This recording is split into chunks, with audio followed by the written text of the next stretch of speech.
At Tradecraft Farms dispensary in Vista, Angel Navarro is seeing a steady increase in elderly customers, And they're like, I have no idea. I don't want to smoke. mostly first-time user with preconceived notions about pot I don't want to be smelling like weed. I don't want to be reeking of it. from decades of reefer madness propaganda. Well, that's the purpose of me being here.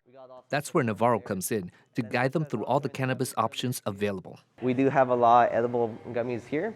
Navarro's experience, however, is not anecdotal. A recent study by the UC San Diego School of Medicine shows a dramatic increase in cannabis use among seniors 65 and older.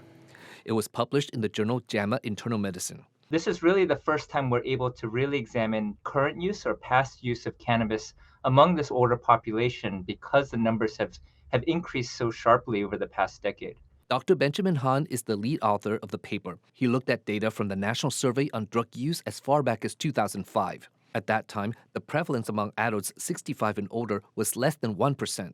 Fast forward to 2023, cannabis use was up to 7.4%. Han says increasing legalization is part of the reason. And with that, I think there's also been a lot of interest in cannabis to treat chronic symptoms, chronic diseases, especially among older adults. The study also shows increases among seniors who are married, college-educated, financially well-off, or women. Navarro has a customer like that who was seeking relief for chronic pain. She didn't like how she felt while taking prescription opioids. And to her, she was like, I'm not living anymore. I just feel drugged all the time. So she got off of the opioids and started taking cannabis products. But as a doctor treating geriatric patients, Han has concerns about seniors self-medicating with pot.